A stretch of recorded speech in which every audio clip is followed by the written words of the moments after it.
É mesmo? Muito calor, muito calor. Eu É, acabei, São Paulo. ó, eu tô almoçando agora. Nossa, teve cirurgia hoje? Não, consultório. É, beleza. Correria. É a correria, rapaz. Nossa. Mas aqui, gente, eu preparei uma aula bacana aqui com o seguinte objetivo. Eu quero reforçar os conceitos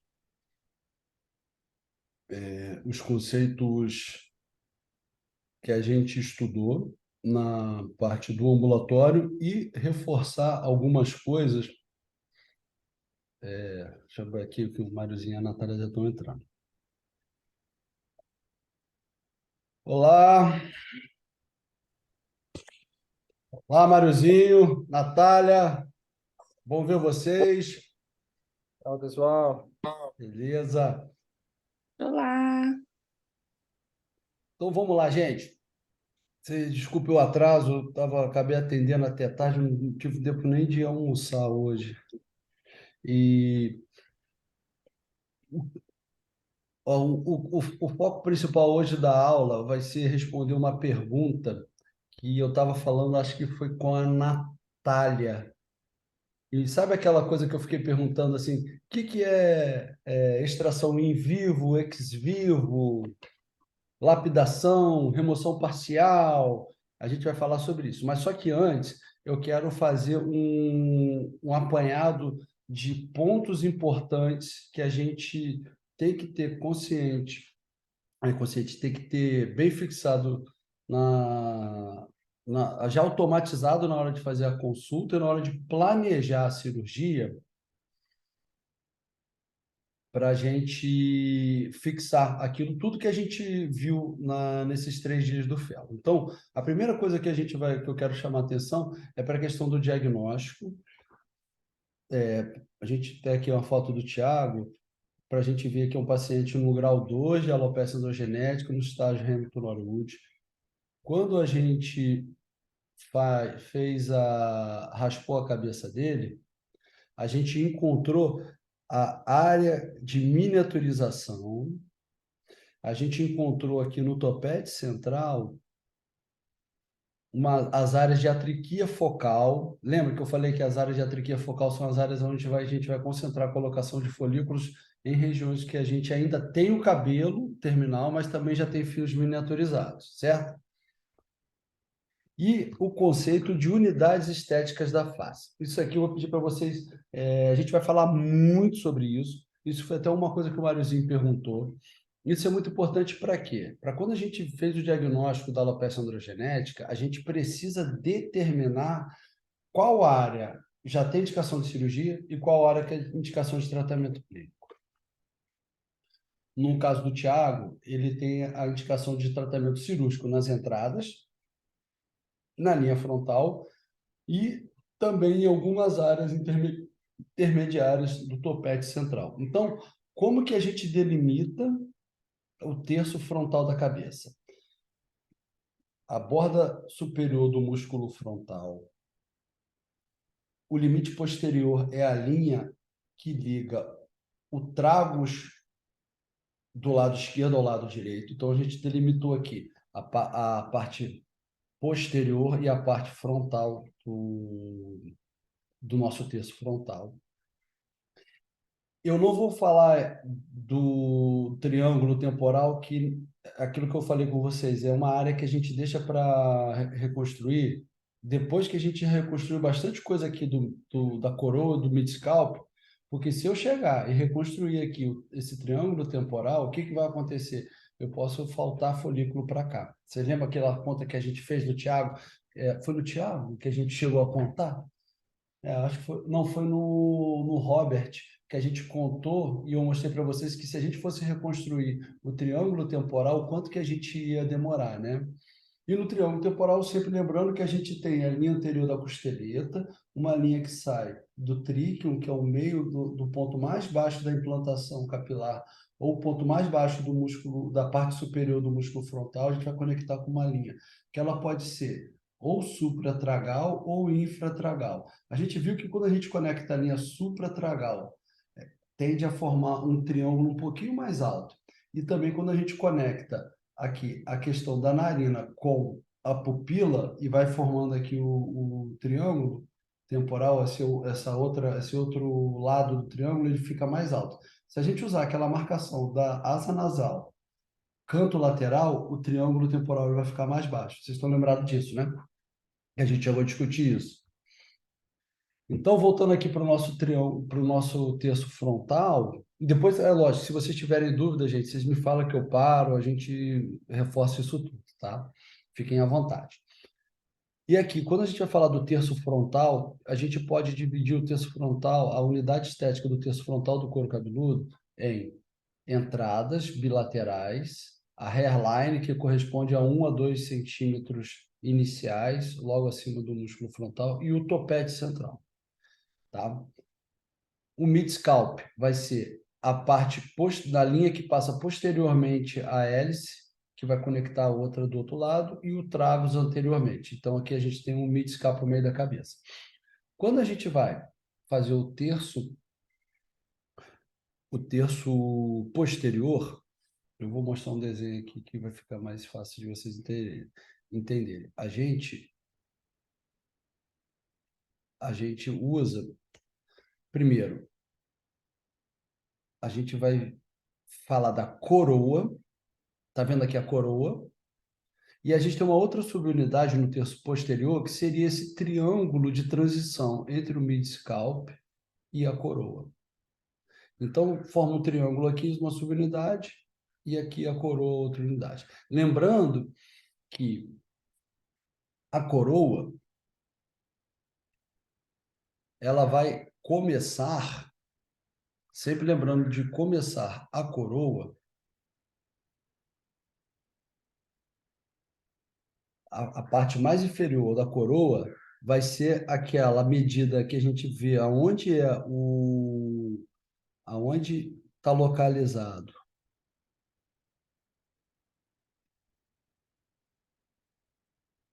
aqui o roda-moinho. A gente traça uma linha aqui, ó, sentido coronal, e a gente vem no inion e traça uma linha mediana aqui na protuberância occipital. E aqui a gente vai medindo, geralmente com 6 centímetros, né? Lembra que eu mandei para vocês o trabalho do parque? E aí a gente vem olhando aqui um círculo, tanto para as regiões parietais, esquerda e direita, e aí a gente vai ter mais ou menos o desenho da coroa. Tem gente que aquilo a localização mais inferior aqui do início da coroa, né, dessa parte, tem gente que pode ter um pouco mais alta, isso tudo vai depender da posição do roda-moinho e a gente tem que confirmar com o tricoscópio. Beleza? Gente, dúvidas? Querem perguntar? Perguntem.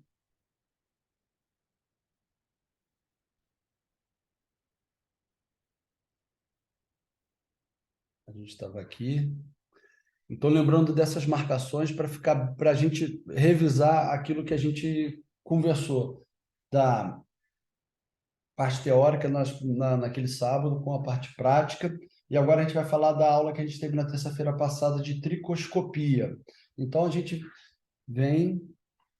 vamos fazer a tricoscopia aqui a gente fazendo a tricoscopia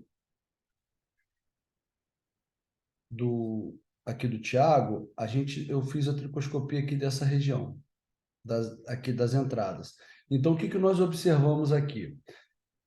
Pelos miniaturizados, em grande quantidade, pelo tipo velos, unidades foliculares produzindo apenas um fio, na grande maioria das vezes, espessuras diferentes entre as hastes capilares, fotodano na pele interfolicular. A gente vê até a abertura das glândulas sudoríparas écrines.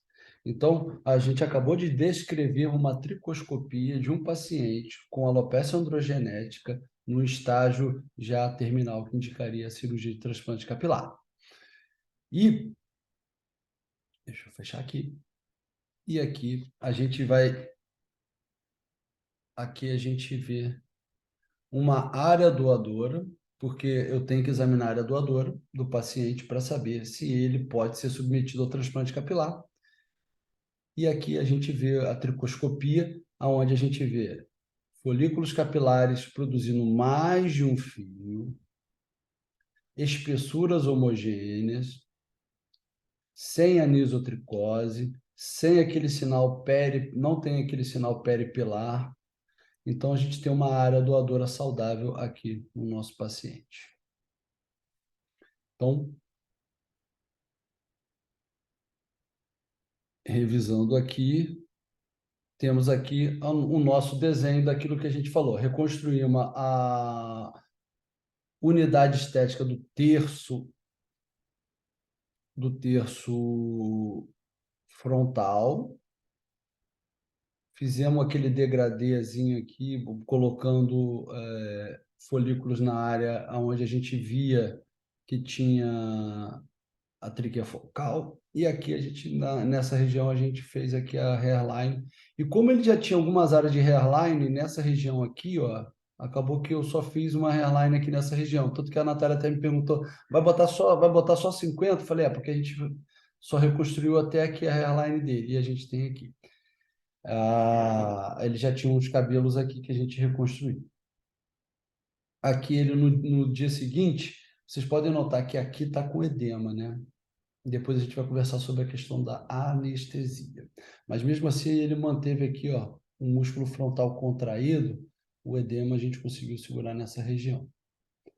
Então, nossa programação foi feita, diagnóstico, unidade a ser reconstruída, planejamento, né? E deixa eu fechar aqui. E aqui a gente vê a área doadora. A gente vê que a gente fez uma extração obedecendo aquela área do Cole, né? A gente observou bem. Como a gente raspou com máquina, com gilete, tem uma diferença do cabelo que a gente preservou. Mas se vocês olharem naquele artigo que fala do Cole, que eu mandei para vocês, aquela medida, a gente vê que a gente obedeceu bem, não fizemos aquelas extrações extravagantes, né? Tem algumas áreas aqui que tem uns orifícios um pouquinho maiores que a gente usou um punch maior e o punch motorizado, mas mesmo assim a gente vê que a gente tirou uma quantidade razoável e uma preservação muito grande da área doadora.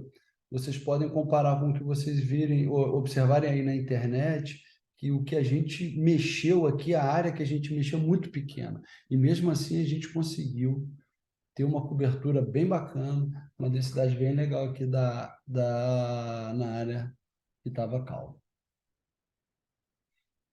Né? Mais um close aqui da área que a gente operou. E para quem não estava aqui no domingo, olha como que a gente faz a higienização. A gente joga o óleo,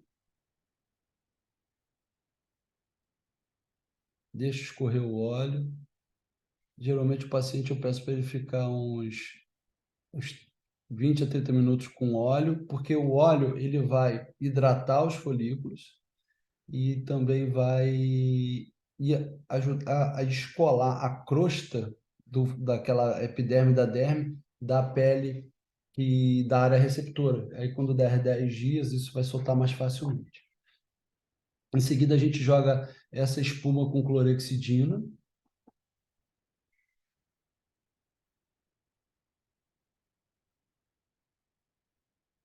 Pode jogar também a espuma de clorexidina na área doadora, não tem problema. Em seguida, vai borrifando com soro. É só isso que faz na área receptora. E depois, na área doadora, a gente dá para o paciente compressa, coloca a compressa e coloca o microporezinho ali para segurar a compressa.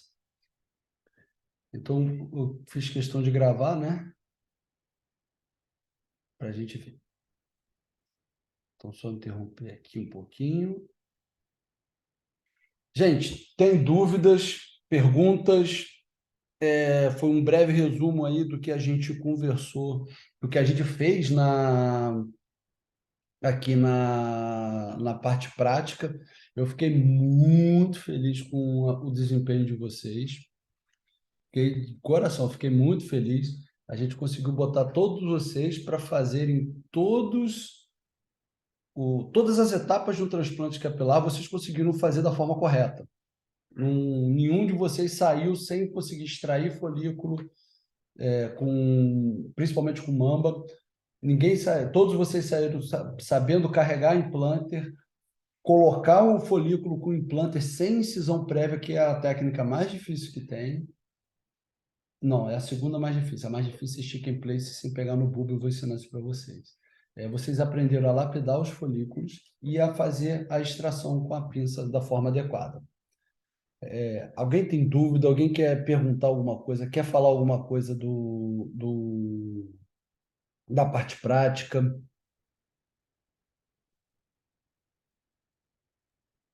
Por enquanto, não, tranquilo. Beleza. Então, vocês gostaram das cirurgias que vocês fizeram? Viu como é que ficou bonito o pós-operatório? Muito legal, cara. Adorando, foi ótimo. Doutor Ficou Leonardo, muito bom mesmo. Fala. eu tenho uma pequena dúvida, assim, na hora só de decidir quantos folículos a gente transplanta para cada quadradinho, sabe? No Ah, tá. caso do Então vamos Tiago, lá. plantou 30, né? Aí, 30 assim, como folículos por centímetro quadrado. isso? Aí, assim, qual média que a gente faz, essa percepção, assim, como a decisão? Olha, Obrigada. deixa eu pegar aqui as imagens dele. Existe alguns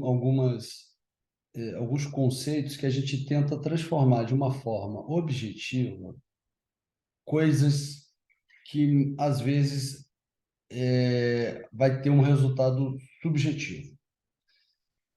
Então, quando a gente vai fazer a programação, eu vou botar aqui na tela a programação aqui dele.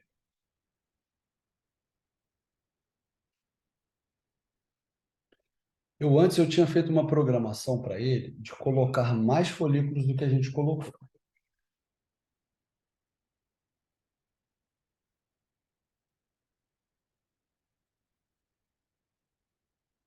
Vou botar aqui na tela. Vou botar aqui na tela aqueles números que nós colocamos, né?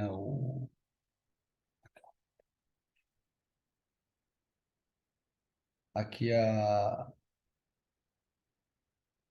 estão vendo? Deixa eu só aumentar aqui, ó.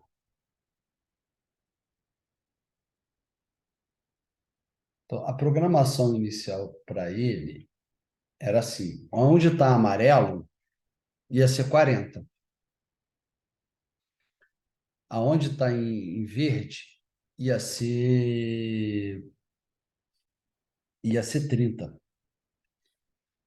Só que a gente teve assim, eu achei que na hora foi muito estressante, foi muito preocupante, mas eu achei que foi muito importante vocês logo de cara terem um problema. Você viu que a máquina teve problema? O Mamba, as duas ponteiras do Mamba e o Capfaz. Eu nunca vi isso acontecer. E depois de tarde funcionou normalmente.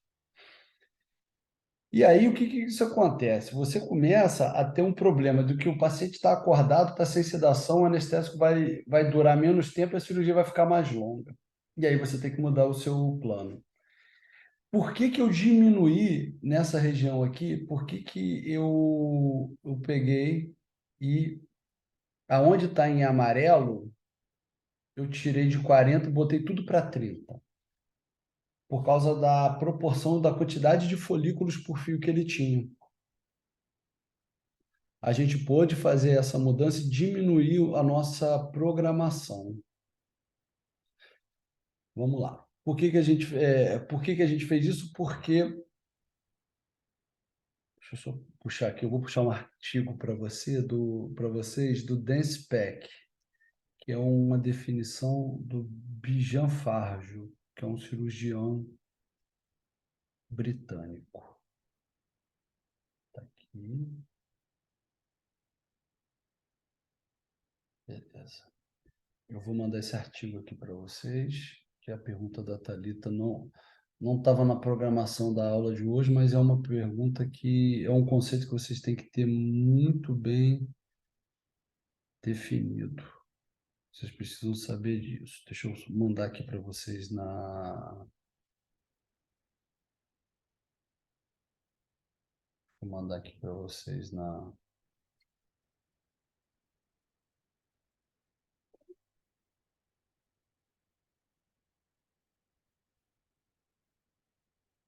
Vamos lá.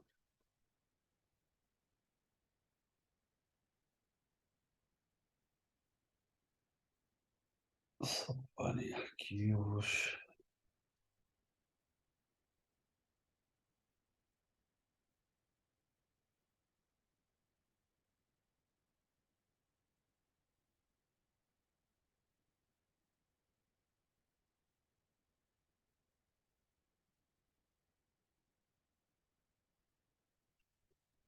Travou aqui. Vamos lá. Quantos?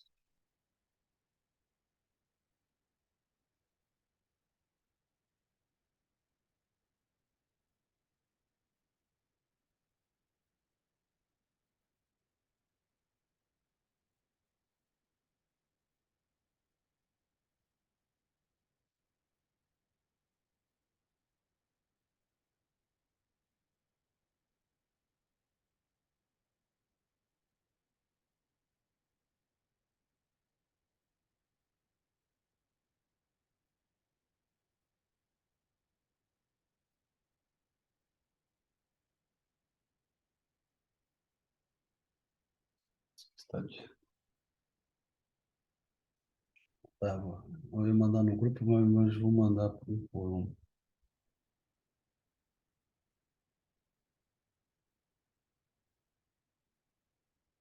Vamos lá. Deixa eu mandar aqui. Celso, Manuzinho, tá aqui. Natália. Então, vamos lá. Vê se vocês receberam aí esse artigo. Receberam? Só me acusa aí para eu saber. Pô, chegou. Chegou, tá. Esse artigo é um artigo muito clássico, que é o seguinte: ele fala sobre o conceito de dense packing. Dense packing é empacotar com densidade, digamos assim. Só que você pode classificar o dense pack assim, a partir de 30, 35, 40, 50 folículos por centímetro quadrado. Só que a quantidade que você vai conseguir colocar vai depender muito da área receptora e da sua área doadora. Então, se eu pego um paciente que tem uma área doadora ruim, eu não vou, vamos supor, paciente que tem uma área doadora com 60 folículos por centímetro quadrado. Eu não vou conseguir botar 40 folículos por centímetro quadrado na cabeça dele toda. Entenderam a conta? Então, quando eu vou decidir a quantidade de folículos, eu tenho que ir lá na área receptora dele. Deixa eu puxar aqui na área doadora do paciente. Deixa eu puxar aqui vamos olhar aqui o-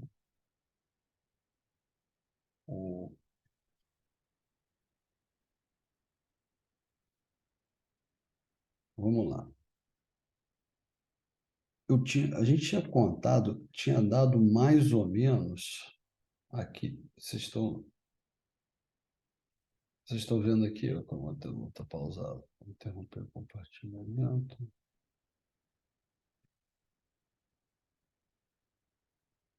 Vocês estão vendo aqui o cabelo dele? Ou não, está carregando aqui ainda. Tá, vocês estão vendo aqui?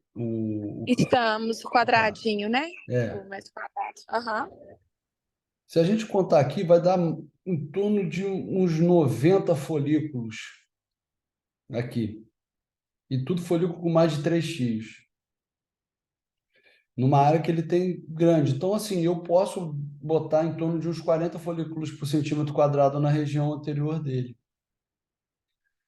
Se eu começo a avançar a linha capilar dele para baixo e aumentar a quantidade de folículo, eu vou precisar de mais área doadora. Aí, quando ele acabar, começar a abrir o mid-scalp e a coroa, a gente vai começar a ter falta de área doadora. Então, o quanto que a gente vai calcular vai depender muito do que ele tem da área doadora.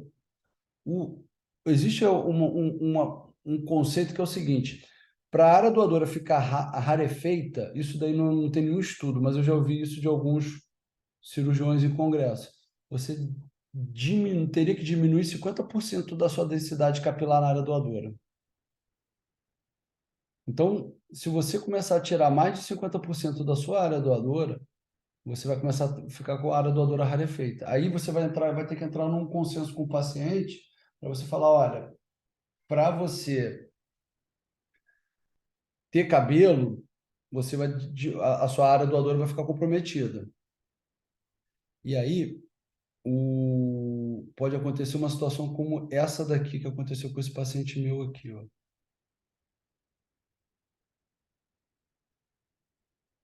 Só para vocês entenderem aqui, ó. Vocês concordam que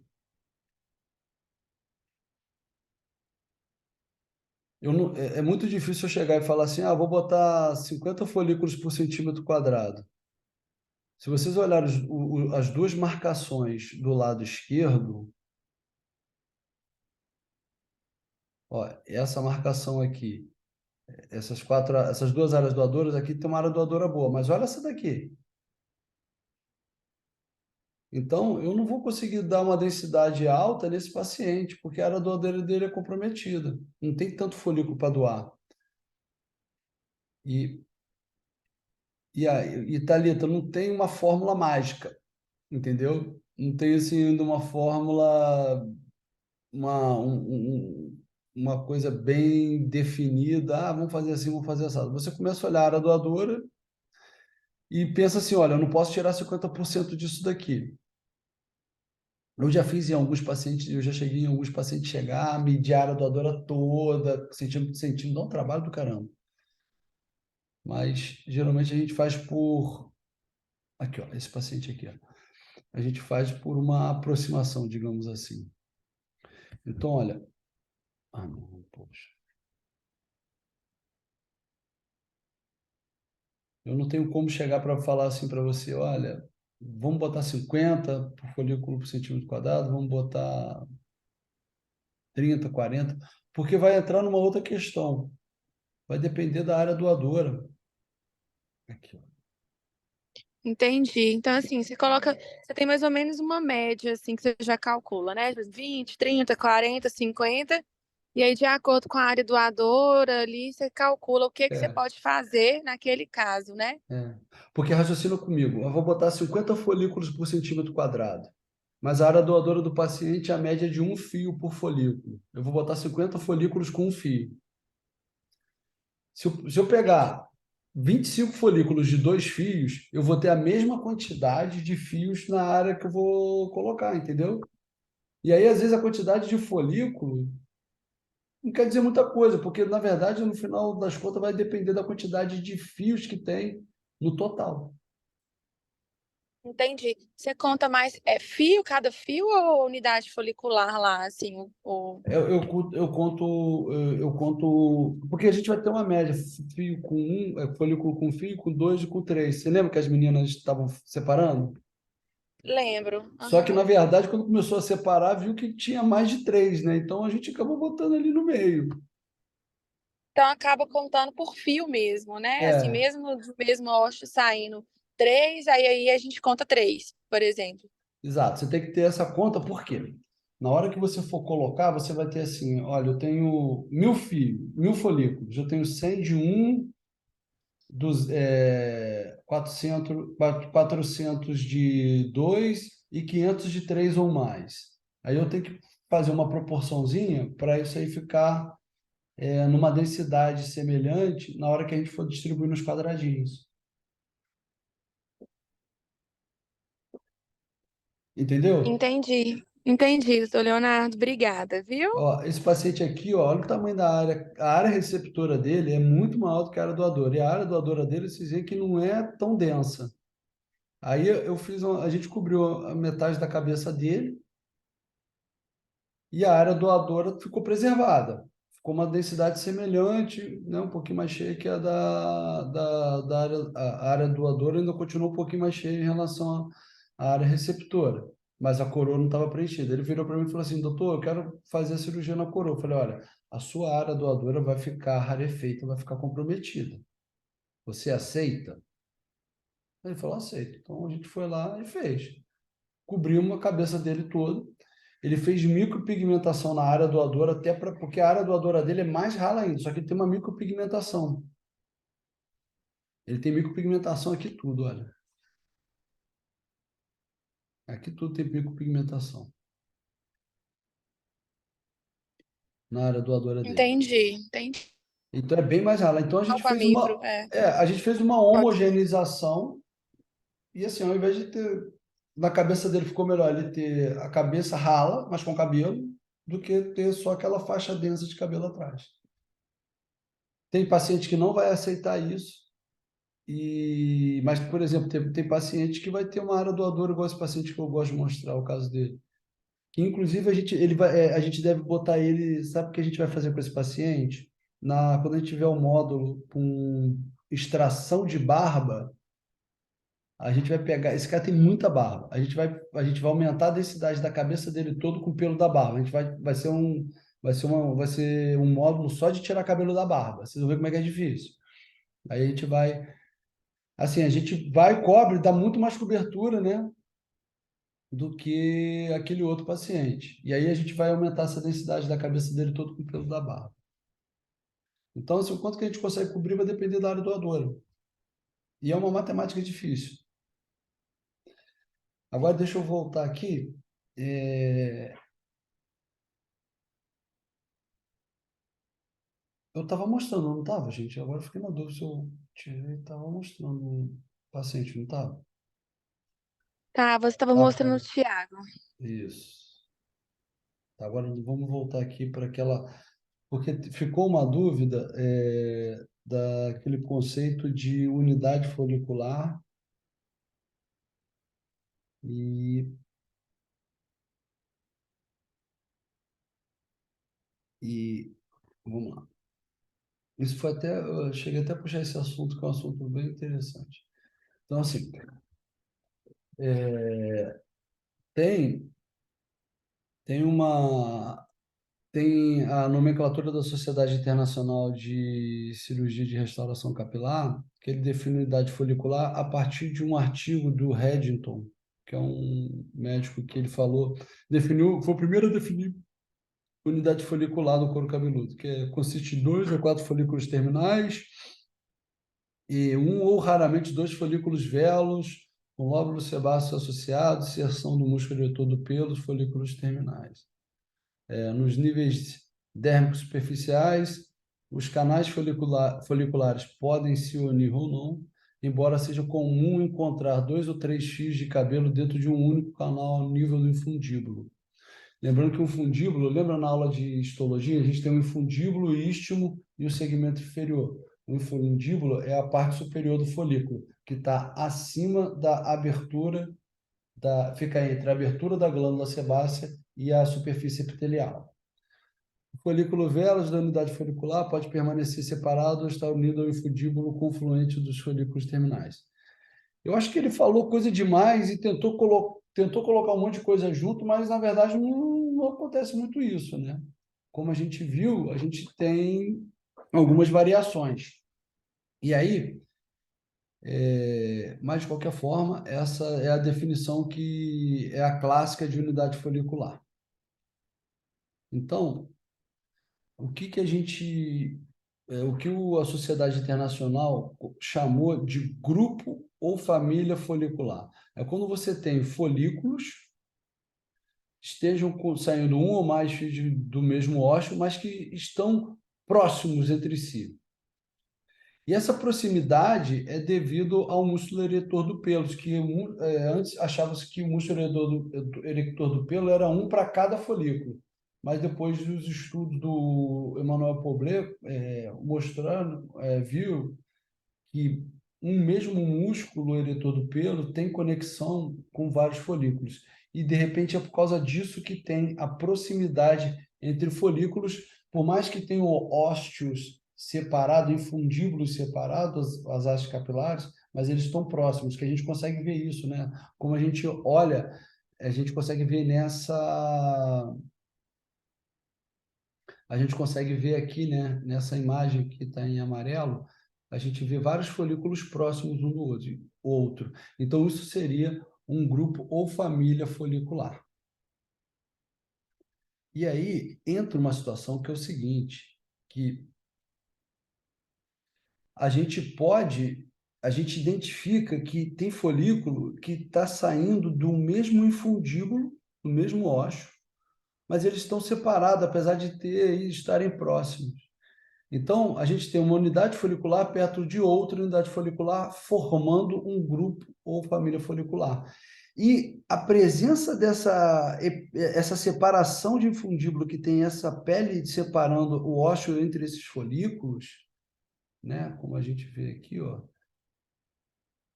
Ó, essa pele aqui, ó, que separa o ósseo desses infundíbulos, permite que a gente possa separar esses folículos.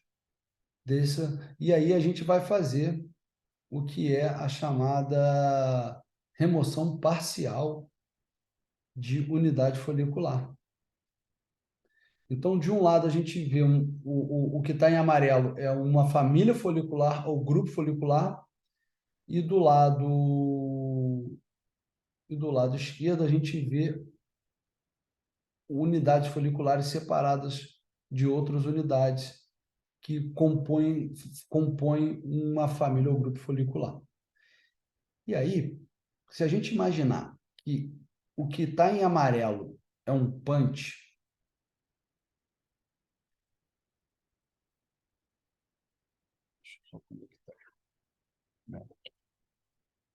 se a gente levar em consideração que esse amarelo é um punch, a gente faria uma, uma incisão e uma extração de uma família ou grupo folicular. Se eu chegar e remover apenas essa unidade folicular aqui, que está separada dessa unidade aqui, que compõe essa família, a gente está fazendo uma remoção parcial de grupo ou família folicular.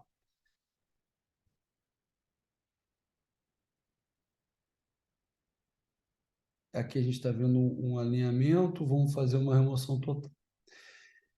E aí entra num outro conceito que um cara chamado Robert Struve, ele fala nesse livro dele sobre unidade folicular verdadeira e pseudo-unidade folicular. Olha que ele faz.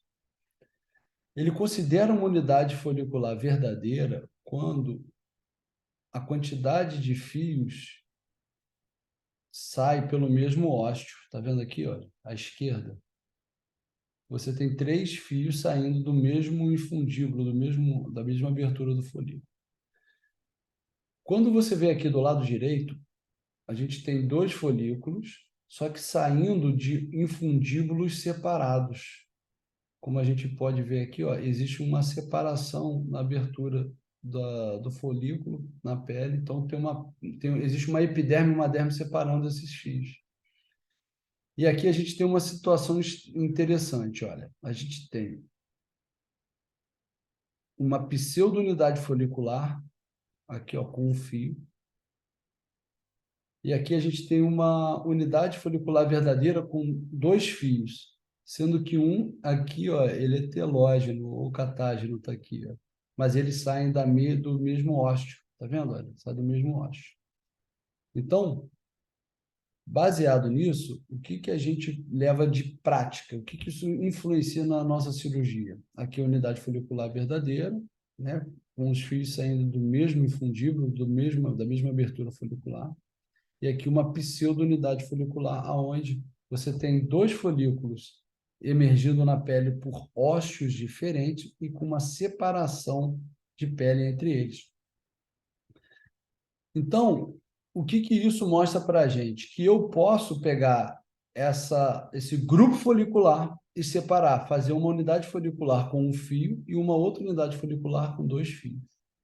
Isso vai ser importante porque vocês lembram aquela hora que eu pedi para Cardoso ficar fazendo aquela pergunta para vocês? Doutor, só tem 30 folículos com um fio. A gente precisa de mais 170 para completar 200, para fazer a hairline. O que a gente faz, doutor? Aí a gente vai partir para o motivo da aula de hoje. Então, aqui mostrando os detalhes histológicos, né? Só reforçando aquilo que eu falei, que pseudo-unidade folicular, de acordo com o Robert True, eles não compartilham do mesmo ósteo, então eles têm um plano de separação que eu posso utilizar. E as unidades verdadeiras, elas têm um ósteo fundibular. Nesse caso, esse tipo de situação é mais difícil da gente conseguir separar sem causar lesão no folículo. Vocês entenderam? Aqui a gente vê. E aí o que acontece? O Robert True também ele fez uma separação interessante, que ele chamou de unidade doadora simples, que é quando você tem folículos, muitos folículos de um fio ou dois fios saindo tudo do mesmo ósteo. Então seria uma área doadora simples. Isso é muito comum na barba. Então aqui, ó, aqui é uma área doadora, isso aqui é barba. Geralmente a barba é uma área doadora simples, onde você tem muitos folículos saindo do mesmo ósteo, e geralmente folículos com um ou dois fios.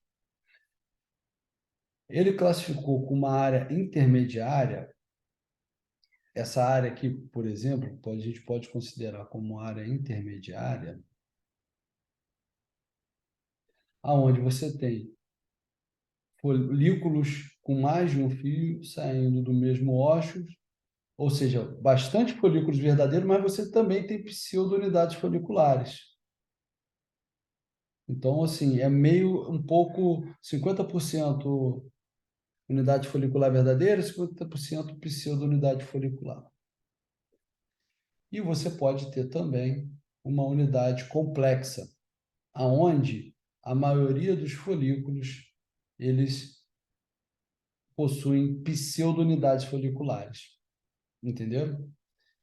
E esses pseudo-unidades foliculares a gente vai ter que arrumar um jeito de encontrar folículos com fio, que é mais difícil de achar aqui. Olha quantos folículos tem numa família folicular aqui.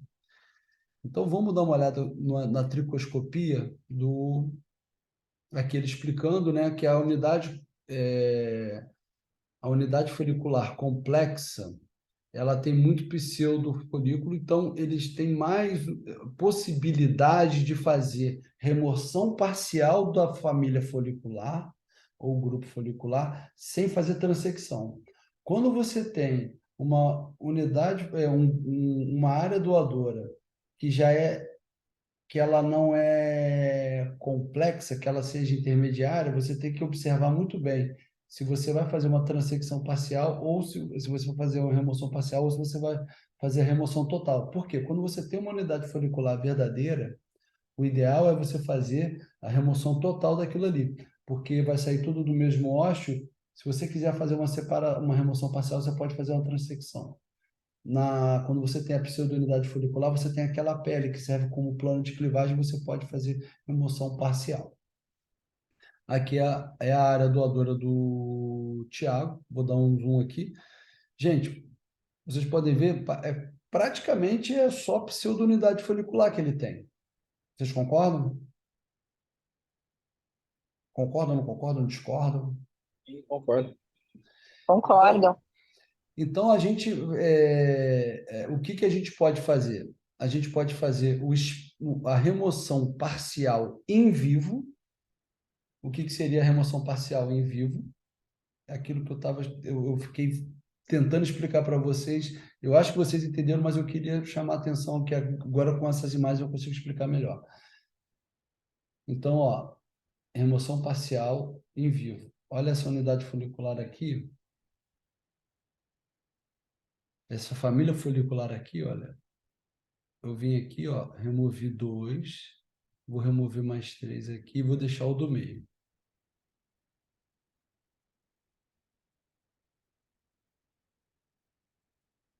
Ó, tá vendo?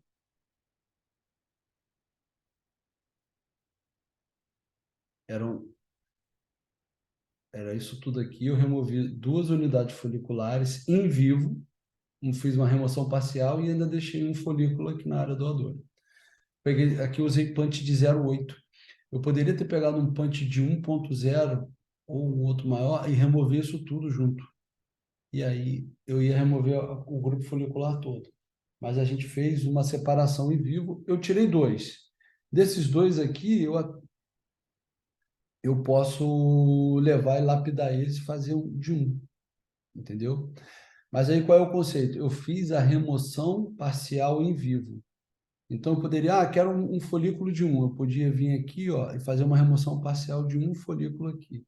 Esse aqui é de um também, ó. Aqui eu também posso fazer uma remoção parcial com o meu punch aqui. Aqui também tem outra, aqui também dá para fazer outra remoção parcial. Ou seja, eu já chego fazendo a divisão do folículo no paciente sem tirar o folículo, que aí vai ser o que eu vou mostrar agora. A outra opção é a fazer a remoção ex vivo, ou seja, fora do corpo. Então, esse foi aquela lapidação que a gente fez, que vocês estavam fazendo que vocês fizeram no dia da cirurgia. Eu não botei aqui o folículo. Deixa eu ver se eu não botei o folículo. Aqui, ó. Eu botei na ordem equivocada. Então, assim, ó, a gente veio aqui, ó. Aqui tem um folículo telógeno, aqui o outro. Aí separamos esse aqui desses dois aqui.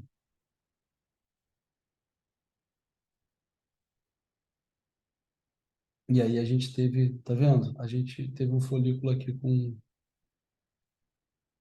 Acabou que ficaram 3 fios aqui. E eu fabriquei um fiozinho aqui com um fio. Eu não sei, aqui eu acho que chegou a sofrer uma fratura, tá vendo? Aí deu uma dobradinha aqui, pode ter sofrido uma fratura, que eu não tô vendo a continuidade aqui da. Tá vendo como que a microscopia a gente vai estudando, vai analisando melhor? Aqui ficou a gordurinha aqui desse lado, aqui não.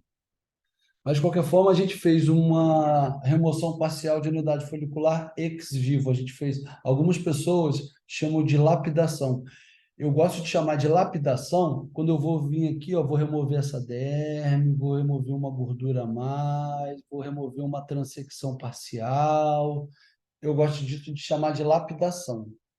Quando a gente quer separar um folículo do outro para ter uma unidade folicular com um fio, com 2 fios, ou seja, eu tenho vários pseudo-folículos, pseudo-unidades foliculares, eu quero separar em formar unidades foliculares com menos fios, aí eu chamo isso de remoção parcial, ou splitting, que é o divisão, fazer divisão, né? Eu não gosto de chamar de lapidação, mas isso ainda é um conceito que ainda não está muito bem definido na literatura. Então, quando eu falo para as meninas, com as meninas, tem que lapidar, a gente geralmente quer deixar o folículo mais limpo para ele caber dentro do implanter e não levar tecido em excesso. Isso pode atrapalhar o carregamento do implanter. E quando a gente faz o splitting ou a divisão ou remoção parcial ex vivo, a gente está produzindo, está separando unidades foliculares com as estruturas íntegras para a gente fazer o transplante.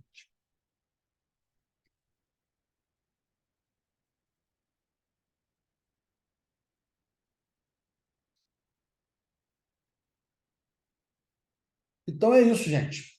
Era esse o conceito que eu queria trazer para a aula de hoje, reforçar aqueles conceitos que nós tivemos aqui no ambulatório, na quinta-feira e durante a cirurgia.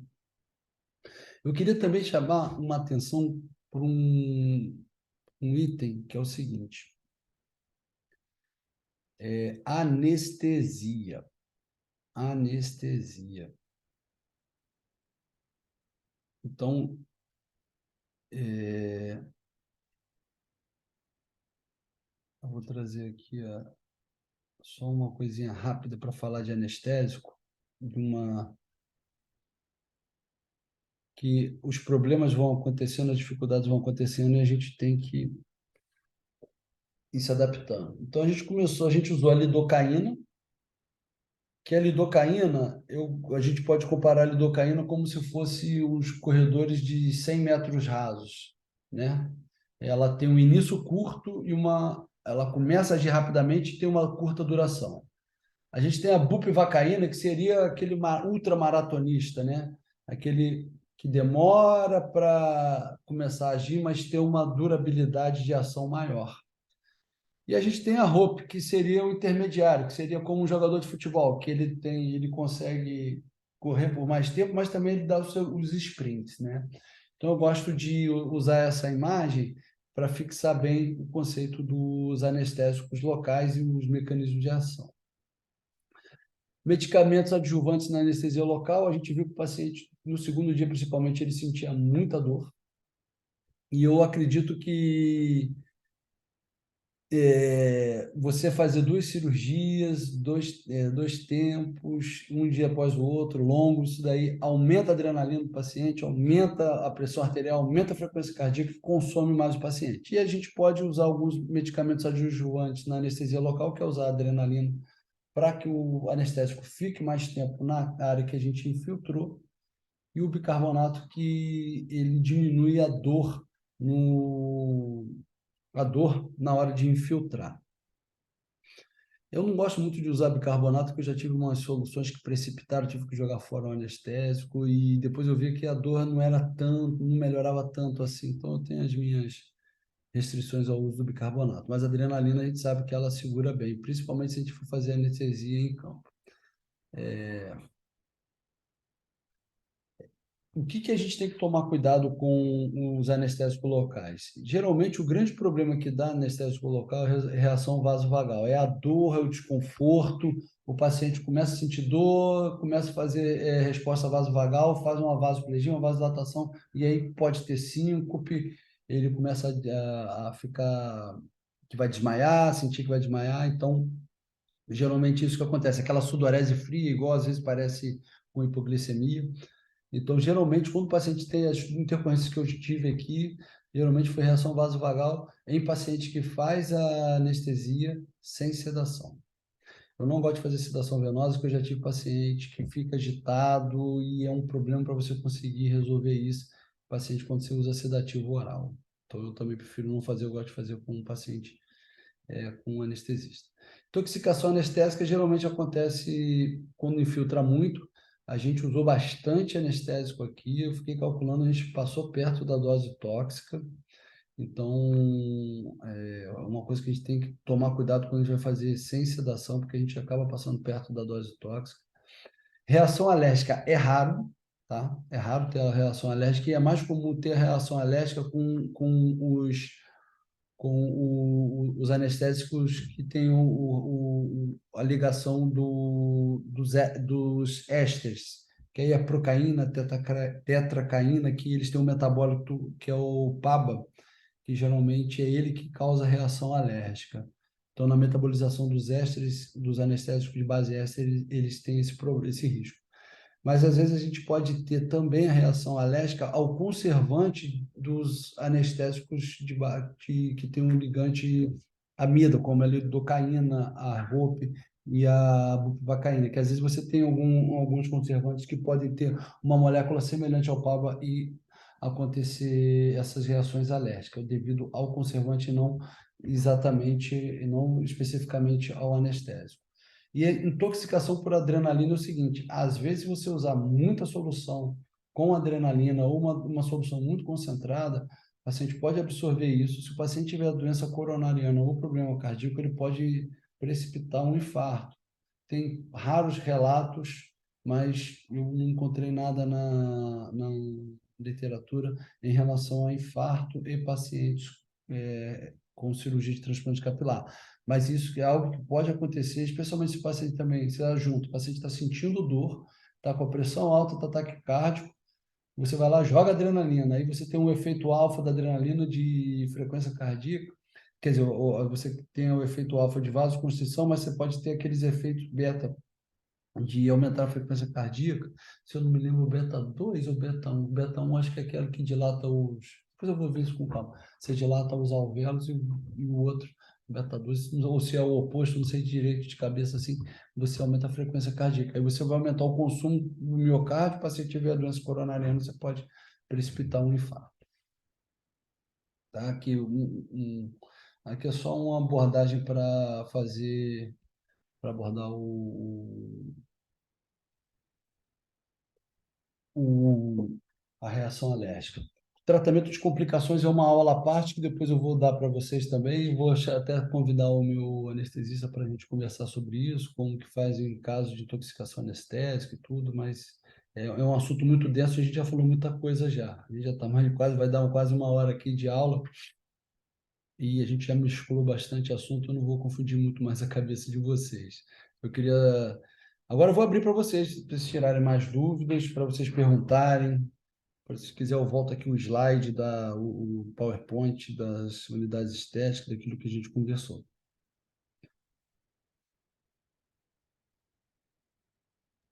Léo, eu só queria perguntar daquele óleo que você falou que passa no paciente no dia seguinte da cirurgia. Que Óleo óleo que é mineral. esse? Óleo mineral. Perfeito, Óleo maravilha. mineral, Nujol, sabe? Nujol. Pode ser óleo mineral comum. Óleo mineral que vem de farmácia. Que esse óleo mineral é igual a vaselina. É de origem de petróleo, né? Ah, maravilha, que, então. Maravilha, obrigado. porque a gente, a Thalita pode até explicar isso melhor, né? A gente tem produtos hidratantes, umectantes de barreira, eu não sei como é que é o nome dos produtos hidratantes. O óleo mineral e a vaselina, que é a base das pomadas, por isso que tem pomada diferente de creme, porque a base é diferente, que é feita a pomada, ela é feita à base de vaselina, ou petrolato, que o pessoal chama aí, os americanos. E qual é a vantagem? Que você coloca ali o óleo, ele vai ter, como eu falei, dois efeitos. Um para descolar a crosta e também para hidratar aquela pele, que vai estar, como não vai estar com os fios, vão estar, ainda mais o cabelo vai estar raspado, então pode ser que você não tenha aquele efeito para aquela produção de oleosidade normal e a hidratação da pele pode ficar um pouco comprometida e promover descamação na área receptora. Então, eu gosto de jogar o óleo mineral. Ele ajuda muito a descolar também conforme nos dias seguintes do transplante, o cabelo vai crescendo, a crosta que está agarrada nele ela vai tende a ficar presa, mas se ela estiver solta com você usa o óleo, o cabelo vai crescendo e vai sendo empurrado e descola a crosta e aí fica mais fácil de remover no 10º dia.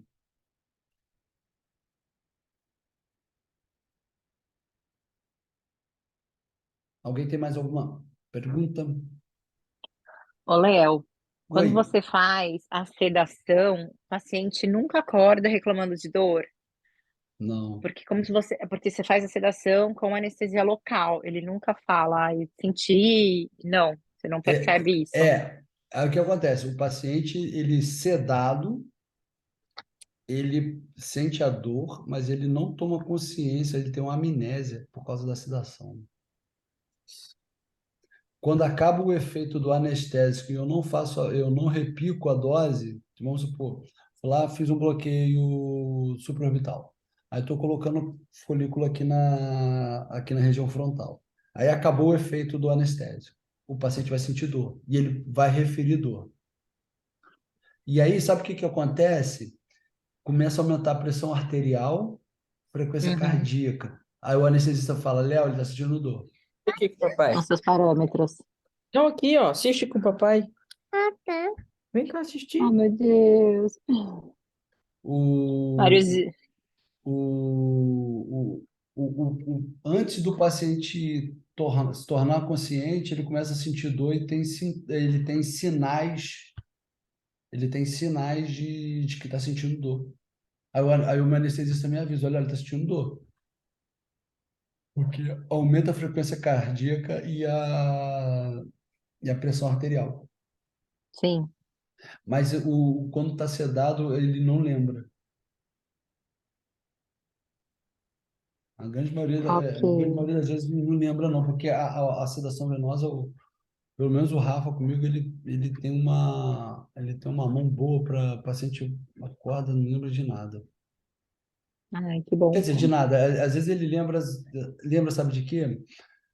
Às vezes tem alguns posicionamentos existem situações, por exemplo, tem paciente que tem um pouco sobrepeso, ou tem a mandíbula pequena, ou ele ronca muito, ou tem apneia do sono, ou tem uma via aérea difícil. Quando coloca ele pronado de decúbito ventral, às vezes a gente deixa ele um pouco mais acordado, não tão sedado, porque ele pode fazer parada respiratória. E Uhum. aí, nessa situação, ele pode lembrar de ouvir a gente conversar, de ter ficado numa posição de barriga para baixo, entendeu? Né? Desse jeito. Ou numa situação assim, porque se você. E é até um problema quando você faz sedação oral, você não tem como ter controle da absorção venosa, e aí você dá oral para um paciente desse, o paciente afunda, você não tem muito que. O paciente começa a diminuir a ventilação, você não consegue operar ele de decúbito ventral, o paciente fica perigoso, começa a não saturar bem. E aí você tem que virar o paciente, aí fica complicado. Quando você tem um anestesista e fazendo a sedação venosa, a coisa fica mais na mão, né? Sabe, Natália? Sim. Não, eu te falei porque eu já tive relato durante a cirurgia geral do paciente depois falar que sentiu muita dor. E ele falou e afirmou e reafirmou e não teve essas alterações, né? Esses sinais Mas tão foi anestesia evidentes. geral? Você sabe se foi anestesia Foi, geral? Anestesia foi geral geral. aí que é o problema. Anestesia geral, você curariza o paciente não. O paciente sedado, se ele sentir dor, ele vai mexer a cabeça, ele vai começar a ficar inquieto, a frequência cardíaca vai aumentar. O paciente, quando está com anestesia geral, ele está curarizado. Ele não consegue Uhum, contrair, não consegue se movimentar, ele não consegue manifestar dor. E às vezes a frequência cardíaca pode estar dentro de um limite normal, porque assim, o paciente, às vezes ele pode estar sentindo dor e aumentar a frequência cardíaca a partir daquele basal que ele estava sedado. Então, às vezes o paciente que normalmente acordado bate 70 batimentos por minuto, você seda ele, ele vai ficar ali 55, 60 ainda mais se ele tiver um bom condicionamento cardiovascular. Aí ele começa de 55 para 60, ele sobe para 70, 75, ainda está numa variação normal da frequência cardíaca, mas tem uma variação alta para aquele padrão basal que ele estava durante a sedação. Então, o paciente pode estar mostrando que está sentindo dor. E às vezes o anestesista não se atenta para come esses bola. detalhes. Exato. Mas aí, no caso da anestesia geral, o paciente corre o risco de sentir a dor e não conseguir manifestar. É terrível isso, porque ele fica curarizado, ele vai estar entubado, porque você tem que Foi curarizar ele terrível para fazer, mesmo. né? E, e aí você não usa, porque você usa relaxante muscular, né? E aí ele não consegue manifestar. A sedação é diferente. Se o paciente começar a sentir muita dor, Sim. ele vai acordar.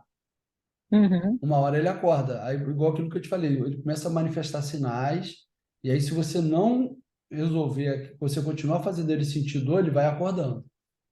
sim, Porque o estresse começa a liberar neurotransmissor, começa a liberar neurotransmissor de dor no sistema nervoso central, e é uma coisa que ativa o sistema nervoso central, é a dor. Tanto que um sintoma que a gente, em cirurgia geral, o Celso, que está mais com a cabeça mais fresca aí, cara, tem pouco tempo que fez cirurgia geral, uma coisa que se você perguntar para o paciente, o paciente chega para você e fala assim, eu estava dormindo, a dor me acordou. Geralmente é uma dor uma dor abdominal, que a dor acorda o paciente é uma dor importante, e geralmente é peritonite. Porque a dor tem essa sim. capacidade de ativar o sistema nervoso central, liberar mediador inflamatório de estresse, entendeu? Sim. E quando você vai fazer essa secção, né, no pelo, você não pode fazer uma secção na unidade muscular, da eretora do pelo? Ah, tá aí um trabalho bom para Isso fazer. não. Porque eu não Não, mas aí sei. isso não dá. Não, mas eu digo assim, na hora de você fazer a implantação, depois no crescimento do cabelo, não, É isso que eu não não, sei. né? Não muda nada. Eu não sei. O cabelo cresce. Os que eu já fiz, É cresce. isso que importa.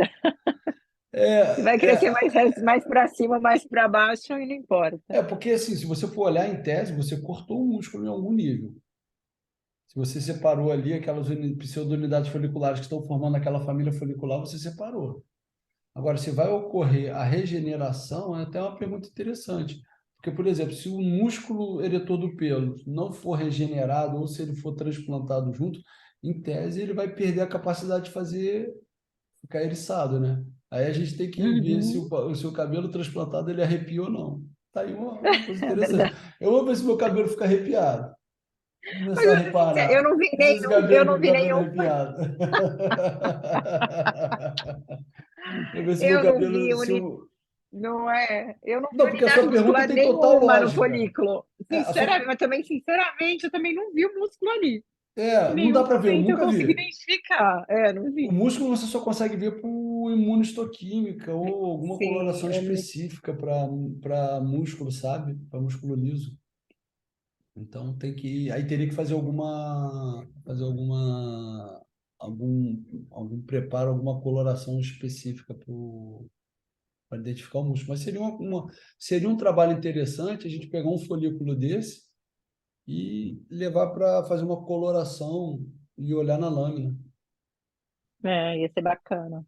Ia ser bem Se vocês interessante. quiserem, lá na faculdade a gente consegue fazer um trabalho legal, se precisar. Ué, é só coletar os folículos e mandar para o pessoal da histologia. É, exato. Eu levo. Vamos embora, então vamos arrumar algum doador, porque isso daí bem ou mal, a pessoa tem que doar o órgão, né? Tem que ter Sim. comitê de ética. Ah, legal. Tá bom, gente. Muito obrigada. Gente, mais alguma dúvida? Eu só queria aproveitar até a pergunta da Thalita, quando ela falou de quantas unidades a gente coloca por centímetro quadrado. Essa contagem é válida para todo tipo de cabelo? Tipo, o caracolado é uma variação maior, menor, o crespo, só tiver contigo. Ah, olha, geralmente o cabelo encaracolado, geralmente vem em pacientes de origem afrodescendente e geralmente o paciente de afrodescendente tem uma densidade menor do que de origem caucasiana. E parece que os asiáticos e os afrodescendentes eles tendem a ter uma densidade folicular menor. Então, você meio que obrigatoriamente você já vai ter uma área doadora que não vai permitir você botar muito obrigatoriamente assim, em tese você não vai ter muita área doadora. Então você começar a fazer dense pack com 50 folículos em cabelo encaracolado, você vai ter uma densidade muito boa, porque o cabelo encaracolado ele cobre mais por centímetro quadrado, mas a área doadora geralmente do paciente é comprometida, então você não consegue, por mais que você queira, você não vai conseguir botar uma densidade muito alta. Tudo vai depender da densidade. Agora, mas você pode também fazer um somebody love que os caras fazem na internet, né? Ele tira 50 folículos, tem gente que tira 50 folículos de dois e separa, faz um split, né? Ex vivo e transforma 50 folículos de dois fios em 100 folículos de um fio. Aí fala que fez um dense pack de 100 fios, 100, um transplante de 100 unidades foliculares, né? Você também pode fazer esse, mas no final Não, das contas maravilha. você vai ter 100 fios. Entendeu, Celso? Isso daí não tem Sim, sim, muita. perfeito, obrigado. Isso tudo vai depender muito da área doadora. Vai depender muito. Pô, vou mostrar uma coisa aqui para vocês. Ó. Um paciente que eu acabei de atender aqui, ele tem uma área doadora, uma densidade boa, mas o cabelo dele cresce no ângulo reto. Deixa eu mostrar aqui. Eu acabei de atender. Pô, o paciente não confirmou. Apareceu aqui 6h30. Eu falei, caramba. Olha como o cabelo dele cresce 90 graus. Tá vendo? Olha. Olha aqui, ó. Diria até que ele fez um Bem implante, reto. hein? Exatamente isso que eu ia falar. Parece que ele fez 3 vezes. E aqui também na área doadora, o cabelo cresce numa angulação que não reflete muito bem a densidade. Ele tem uma boa densidade. Deixa eu mostrar aqui. Mas olha aqui, olha. Olha como que a área doadora dele é densa, mas ela é relativamente pequena em relação ao tamanho da área de calvície que ele vai ter. Entendeu? E aí, por exemplo, nesse paciente, olha a sinuca de bico. Eu não vou ter muito folículo na área doadora. Ele já cresce com o cabelo. Se eu fizer o transplante dele, botar o cabelo dele na angulação natural dele, ele vai ter uma cobertura baixa, porque o cabelo dele cresce assim, não vai fazer aquele efeito telha, sabe? E aí, quando acontece isso, aí eu preciso ter uma densidade alta. Isso aqui parece muito cabelo de asiático, sabia? Asiático tem cabelo assim. Depois vocês botam assim, asiático, vê algum lutador de judô asiático, você vai ver que o cabelo, mesmo o cabelo raspado e comprido, ele corta o cabelo comprido, você não consegue ver a pele debaixo do corpo, porque o cabelo já nasce em 90 graus. Isso aqui é um desafio, porque a área doadora é relativamente pequena em relação à área receptora e uma angulação natural do paciente é 90 graus. Aí você tem que conversar com o paciente, se ele vai querer ficar com o cabelo espetando para o alto ou se ele prefere ter uma... Porque se eu botar o que ele tem para doar, botar em 90 graus, aí que vai ficar mais ralo ainda. Vai ficar com aspecto com baixa densidade. E aí eu conversei com ele para a gente dar uma angulada, porque por mais que fique diferente, ele corta o cabelo aqui de trás mais baixinho, mas o que a gente transplantar, uma decisão difícil, né? Porque enquanto você tem o cabelo dele, enquanto você tem um cabelo, você tem um cabelo natural dele que é assim, vai meio que dar um contraste se você angular o cabelo, botar uma angulação com efeito telha. Mas depois que esse cabelo atrofiar, vai ficar o efeito dele, então vai ter um resultado melhor. Então, não é fácil, né? Uma coisa é botar cabelo, outra coisa é fazer uma reconstrução capilar. Hoje eu perdi duas cirurgias, dois pacientes que eu fiz tratamento clínico, que vieram para operar. Falei, não, vamos segurar, dá para a gente operar, vamos fazer o tratamento clínico. Fiz o tratamento clínico do tasterida e minoxidil oral 1 ano. Pô, os caras melhoraram, não quiseram operar. Ou seja, a gente tem que cuidar do paciente, né? Inclusive não, foi uma mulher, foi uma doida que veio aqui, que é blogueira, que eu até mandei para a Thalita, que ela está reclamando que o cabelo dela aqui em cima não está fazendo o rabo de cavalo, não está vindo até atrás do rabo de cavalo. Isso pode ser um sinal de alopecia androgenética feminina. Eu já até pedi para ela agendar a consulta com a Thalita aí, quando a Thalita estiver aqui no. Então é isso, gente. Mais alguma dúvida? Querem conversar mais alguma coisa, algum tema?